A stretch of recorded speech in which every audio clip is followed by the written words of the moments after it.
I need to tell someone what I did, and you're going to think I'm terrible, but there's something about that night that nobody understands.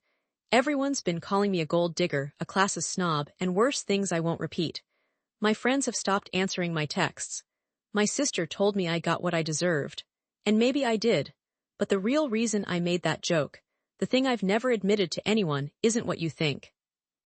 The worst part about what happened isn't that Marcus paid the bill and walked out. It isn't even that he blocked my number before I could finish my appetizer. The worst part is that I knew exactly what I was doing when I opened my mouth, and I did it anyway. Because the truth I've been running from is this: I was terrified he was falling in love with me, and I didn't know how to handle that. If I don't tell this story the right way, you'll never understand why I self-destructed so spectacularly. But once you know what I know, once you see the pattern I'd been denying for years, you'll see why that joke wasn't really about his salary at all. I'm going to tell you everything, including what I whispered to myself in the restaurant bathroom while Marcus was outside paying the valet to bring his car around. And the part that makes me look worst, I'm saving that for later because you need to understand how I got there first. Marcus and I met at a work conference in Chicago. I was there representing my marketing firm, and he was presenting on urban development initiatives. I noticed him because everyone noticed him, not because he was flashy or loud, but because when he spoke, the room got quiet. He had this calm authority that made people lean forward in their seats. I didn't approach him. I never approach men first. It's a control thing, probably, some leftover damage from my parents' divorce, and watching my mom chase my dad's affection for years while he gave her nothing back. But Marcus approached me at the hotel bar that night, and when he asked what I was drinking, I felt something I hadn't felt in a long time: nervous. We talked for 3 hours. He told me about his work in affordable housing development, about growing up in Detroit, about his mom who still called him every Sunday morning at 8 sharp. I told him about my job, my apartment in the city, my obsession with true crime podcasts. Normal first conversation stuff, easy stuff. When he asked for my number, I gave it to him without playing games. That should have been my first warning sign. I never make things that easy. We started dating in that slow, adult way where you see each other once or twice a week because everyone has jobs and lives and responsibilities. He'd text me good morning. I'd send him articles I thought he'd find interesting. We had dinner at small restaurants where the food was incredible, but the atmosphere was casual. He took me to a jazz club in a neighborhood I'd never been to. I brought him to my favorite bookstore. It was nice. Comfortable. The kind of relationship I'd told myself I wanted after the disaster with Trevor, my ex who'd been all intensity and drama and emotional manipulation disguised as passion. But here's the thing about me that I didn't want to admit: I don't actually know how to do comfortable. Comfortable makes me itchy. Comfortable feels like waiting for the other shoe to drop. 2 months in, Marcus mentioned he wanted me to meet his mom when she visited next month. We were lying in his bed on a Sunday morning, and he said it so casually, like it was obvious, like of course I'd want to meet the woman who called him every week. I said sure. I smiled. And then I went to the bathroom and stared at myself in the mirror, feeling my chest get tight. Meeting parents means something. It means progression. It means this is going somewhere, and that somewhere has expectations and timelines and eventually conversations about futures and commitments. I splashed water on my face and told myself I was being ridiculous. This was good. Marcus was good. Stable job, kind heart, made me laugh, great in bed. What was my problem? My problem was that I'd already started looking for exits. I didn't recognize it at first. It started small. I'd notice little things that annoyed me: the way he chewed with his mouth slightly open sometimes, how he always wanted to talk through movies instead of just watching them, his tendency to be 15 minutes early to everything while I was constitutionally incapable of being on time. None of these things had bothered me before. But suddenly they were everywhere, like once I'd given myself permission to look for flaws, I couldn't stop seeing them. Then there was the money thing. Marcus had a good job. He was a project manager for a nonprofit that developed affordable housing. He was passionate about it, good at it, made a real difference in people's lives. He also made about 60% of what I made in corporate marketing. This had never bothered me. Why would it? We split checks or took turns paying. He had his own place, his own car, his own life. He wasn't asking me for anything, but I kept thinking about it. Not in a gold digger way. I had my own money and didn't need his. It was something else, something I couldn't quite name. My friend Rachel came over for wine one night and I mentioned it. Does it bother you that Marcus makes less than you? She'd looked at me over her glass. Why would that bother you? It doesn't, I said quickly. I'm just asking hypothetically. Okay, hypothetically, who gives a shit? He has a good job doing meaningful work. You like him. What's the problem? I couldn't explain the problem because I didn't understand it myself. It wasn't about the money. It was about what the money represented. Or what I'd convinced myself it represented. See, here's what I haven't told you yet. My dad was a surgeon. Rich, successful, respected. My mom was a teacher. When he left her for his colleague, another surgeon, my mom tried to act like it was about love, about compatibility, about growing apart. But I heard what people said at parties, what my aunts whispered when they thought I wasn't listening. He'd outgrown her. She couldn't keep up with his lifestyle. She was too simple for the life he wanted. I was 13 when they divorced. I'm 31 now. You'd think I'd be over it. I'm not over it. So when I looked at Marcus, this kind, steady man who made a modest salary doing work he believed in, some ugly part of my brain started asking questions. What would happen if my career took off and his stayed the same? What if I got the promotion I was gunning for and started making twice what he made? Would he resent me? Would I resent him? Would we become my parents? These questions were irrational. I knew they were irrational. Marcus wasn't my father. I wasn't my mother. We were different people in a different situation. But anxiety isn't rational, and neither is trauma, and I was apparently carrying around both in quantities I hadn't fully appreciated. 3 months into dating, Marcus and I went to dinner with some of my work friends. We met at this trendy place downtown, the kind with exposed brick and craft cocktails and small plates that cost $20. My colleague Jennifer brought her husband, Tom, who worked in finance. They'd just gotten back from 2 weeks in the Maldives and couldn't stop talking about it. The overwater bungalow, the private beach, the resort that cost more per night than most people's monthly rent. I watched Marcus smile and nod and ask polite questions. He didn't seem bothered. He didn't seem like he was comparing his life to Tom's and feeling inadequate.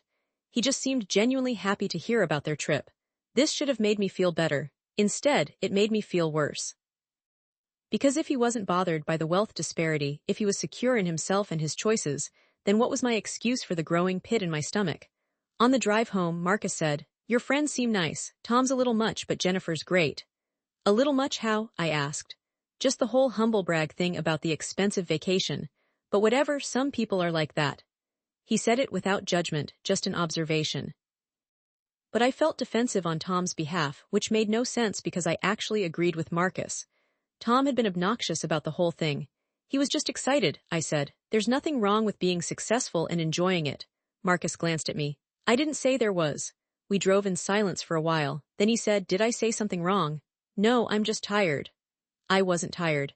I was picking a fight in my head, looking for a reason to create distance.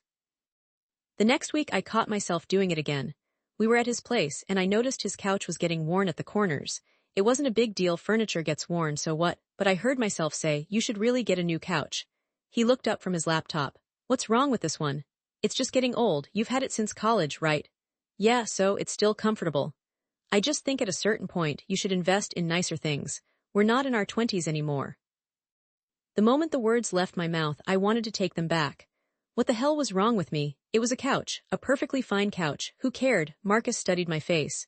"Is this about the couch or is this about something else?" "It's about the couch." Okay. He went back to his laptop, but I could feel the shift in the room. The ease we'd had was gone, replaced by something careful and confused.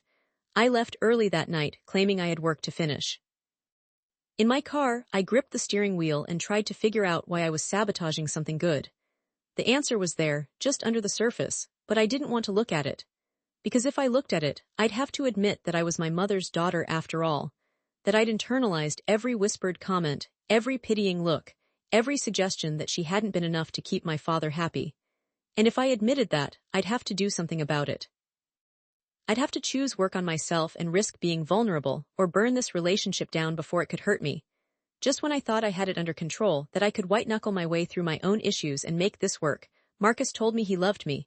We were cooking dinner at my place. Pasta, nothing fancy. He was chopping vegetables and I was stirring sauce, and he just said it. "I love you, you know." Not a big declaration. Not on one knee or with flowers or with any fanfare.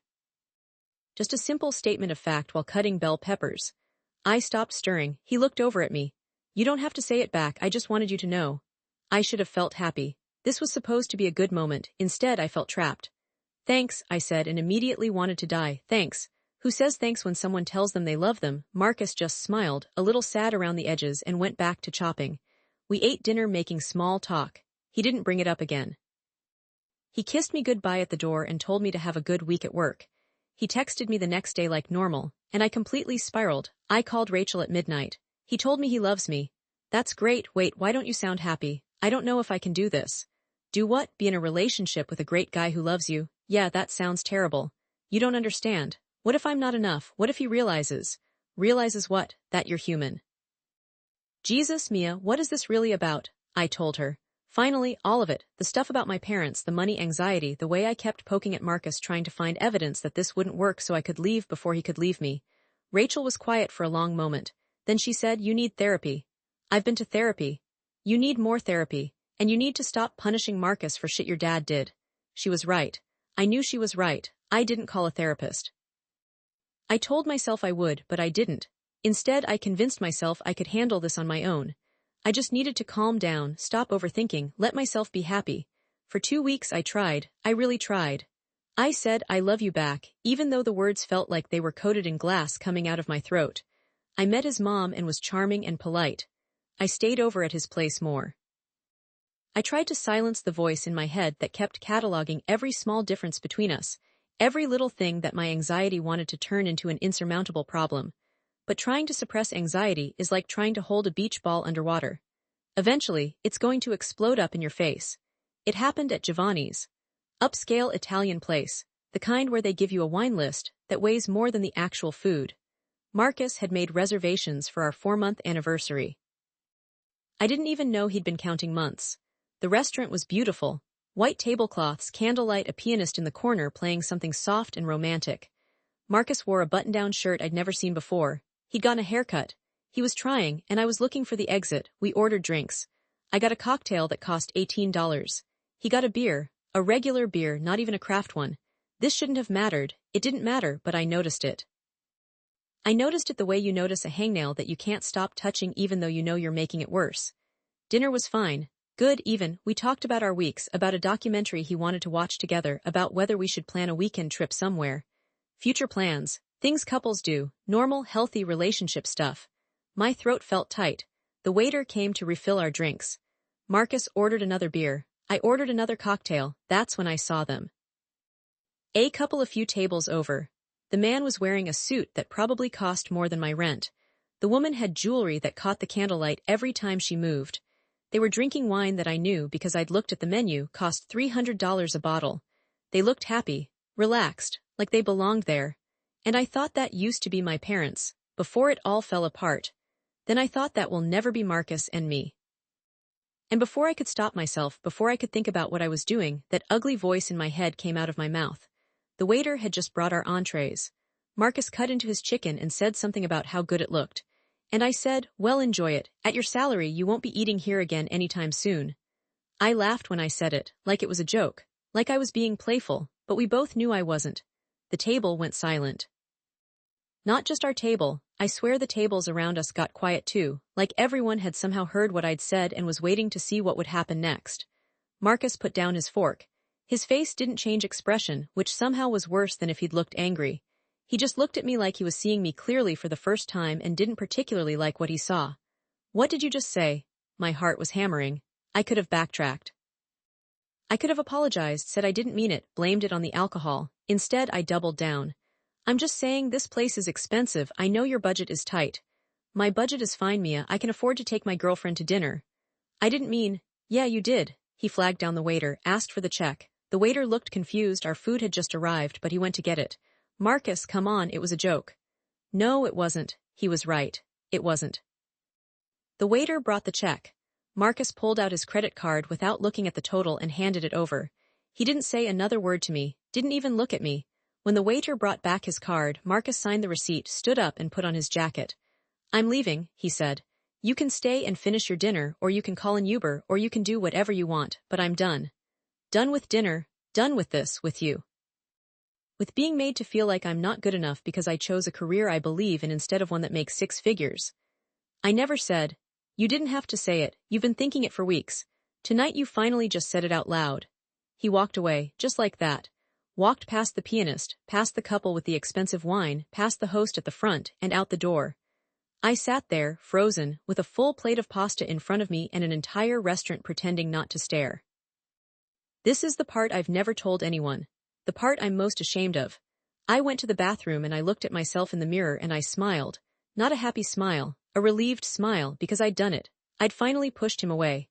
I'd found the self-destruct button and I'd pressed it, and now I didn't have to be scared anymore. You can't be disappointed by someone leaving if you make them leave first. I pulled out my phone to text him. To apologize, maybe, or to try to explain. The message wouldn't go through. I tried calling, straight to voicemail. He'd blocked me completely, every platform, every number. In the time it took him to walk to his car and drive away, he'd erased me from his phone. I went back to the table. My food was still there. His was gone, the waiter had cleared it. I ate my pasta, all of it, I don't know why. It tasted like absolutely nothing, but I ate every bite. Then I called an Uber and went home. The next few days were a blur of me pretending I was fine. I told Rachel we'd had a fight, but I didn't tell her what I'd said. I threw myself into work. I didn't cry, which should have been a warning sign, but instead I took it as evidence that I was handling things well. I lasted 5 days before I tried to reach him through a different avenue. I created a new email address and sent him a message. A long one, explaining that I'd been stressed about work, that I hadn't meant what I said, that I wanted to talk. He didn't respond. I sent another one a week later. Nothing. I thought about showing up at his apartment, but even in my spiral I knew that would be crossing a line from desperate into stalker territory. So I did what any rational person in 2024 does when they've ruined their relationship and need to feel something other than their own feelings. I posted about it online. Not the real story. God, no. I wasn't about to admit what I'd actually said. I posted a vague story on a forum about how my boyfriend had overreacted to a small comment and ghosted me. I framed it as a question: was I wrong for making a joke about money? Isn't humor supposed to be part of a healthy relationship? The responses were split. Half the people said he was too sensitive, that if he couldn't take a joke then good riddance. The other half asked what exactly I'd said, and when I wouldn't give specifics they got suspicious. One comment stuck with me: the fact that you won't tell us what you actually said tells us everything we need to know. You know you were wrong, you just want strangers to tell you that you weren't. They were right. I deleted the post. Then I made the mistake of telling my sister. Katie came over for brunch on a Sunday, about 3 weeks after the dinner. She asked where Marcus was. She'd met him once and liked him, and I told her we'd broken up. What happened? I tried the same vague explanation I'd used online. She wasn't buying it. Mia, what did you actually say? So I told her, the whole thing, the joke, the restaurant, the blocking. She put down her fork and stared at me. Please tell me you're joking. It wasn't that bad. You made fun of his salary at an expensive restaurant and you're wondering why he left. Are you serious right now? You were just being cruel, that's what you were being. You don't understand, there's context. The whole thing with mom and dad. Oh my God, Mia. Mom and dad divorced 18 years ago. At some point you have to stop using that as an excuse to sabotage your own life. I'm not sabotaging. You literally destroyed a relationship with a good man because you're too scared to deal with your own shit. That's the definition of sabotage. She left right after that. Didn't even finish her omelet. I sat in my apartment alone, surrounded by the expensive furniture and the nice things I'd accumulated, and I felt emptier than I'd ever felt in my life. Here's what nobody tells you about self-sabotage: it works exactly as well as you want it to. You push someone away and they leave, and you get to be right about your worst fears. See, they would have left eventually anyway. I just sped up the process. Except that's not what happened with Marcus. Marcus didn't leave because he outgrew me or found someone better or got tired of me. Marcus left because I was cruel to him. Because I took something he was proud of, his work, his purpose, his values, and I used it as a weapon. That's not him failing me, that's me failing him and myself. A month after the dinner, I finally called the therapist Rachel had been recommending for years. Her name was Dr. Chen, and in our first session she asked me why I was there. I told her about Marcus. About the dinner, about my pattern of relationships that never seemed to work out. Tell me about your parents, she said, because of course she did. That's what therapists do. So I told her, the divorce, the whispers, my mom's sadness that she tried to hide but couldn't, my dad's new life with a woman who matched him better on paper. And what did you learn from that? Dr. Chen asked. That love isn't enough, that you need to be equally matched or someone will eventually leave. Equally matched how? Financially, socially, in terms of success. Do you believe that? I don't know, my dad clearly believed it. I didn't ask what your dad believed. I asked what you believe. I didn't have an answer. Over the next few weeks, Dr. Chen helped me unpack the idea I'd been carrying around for half my life that my mom had been left because she wasn't enough. That being a teacher instead of a surgeon had somehow made her less worthy of love. But the truth, which I'd never wanted to examine too closely, was more complicated than that. My dad didn't leave my mom because of her job. He left because he was a narcissist who wanted a partner who would reflect his image back to him. He left because my mom had interests and opinions, and a life that didn't revolve around him, and he found that threatening. The new wife wasn't better because she was a surgeon. She was just more willing to make him the center of her universe. My mom wasn't too small for his life. His life was too small for her. Spent 18 years believing the wrong story, and I'd let that wrong story poison my relationship with Marcus. In session 4, Dr. Chen asked me what I would say to Marcus if I could talk to him. I'd tell him I'm sorry, that he didn't deserve what I said, that it wasn't really about him at all. Why can't you tell him that? He blocked me. He doesn't want to hear from me. So this is really about what you want to say, not about him hearing it. I guess so. Then write it down, not for him, for you. I did. I wrote a letter I knew I'd never send. 10 pages of everything I should have said that night and all the nights before. I'm sorry, I was scared. You deserved better. I'm working on myself. I understand why you left. I would have left me too. It didn't fix anything. Marcus was still gone. I'd still said what I said, but it helped. A little. 2 months after the dinner, I ran into Marcus's friend Carlos at a coffee shop. He saw me and his expression went cold. Mia. Hey, Carlos. Awkward silence. Then he said, you know, Marcus is one of the best people I know. What you did to him was fucked up. I know, do you? Because he was really into you. He thought you were different. That hurt more than it should have. How is he? He's good, better, dating someone new actually. I felt like I'd been punched in the stomach. That's great. I'm happy for him. Carlos studied my face. Are you? Yeah, really, he deserves someone who doesn't. Someone better than me. He deserves someone who doesn't make him feel like shit for having values, you mean? Yeah, that. Carlos left without ordering his coffee. I stayed and drank mine, bitter and too hot, and thought about Marcus with someone new. Someone who didn't bring 18 years of baggage to every conversation. Someone who appreciated him instead of resenting him for all the things he wasn't. I was happy for him, and I was devastated. Both things were true. 3 months after the dinner, I got the promotion I'd been chasing. Senior marketing director, big salary bump, corner office, everything I'd worked for. I celebrated with my team. We went out for drinks. Everyone was congratulatory and excited. I went home alone to my expensive apartment and thought about how Marcus would have been proud of me. How he would have taken me to dinner, somewhere nice but not ostentatious, because that was who he was, and listened to me talk about the new role and asked thoughtful questions about what it meant for my career. And I'd thrown that away. For what? To prove a point to my father who didn't care. To protect myself from a hurt that hadn't even happened yet. Dr. Chen says healing isn't linear. Some days I believe I did the right thing by ending it, that Marcus and I were fundamentally incompatible and it would have fallen apart eventually anyway. Some days I know that's bullshit and I destroyed something real because I was too broken to accept it. Most days I land somewhere in the middle. I'm still in therapy. I'm working on the stuff with my parents, on my fear of abandonment, on my tendency to burn things down before they can burn me. I went on a few dates. Nothing serious. One guy was great on paper, finance job, owned his own place, had season tickets to the theater. We had nothing to talk about.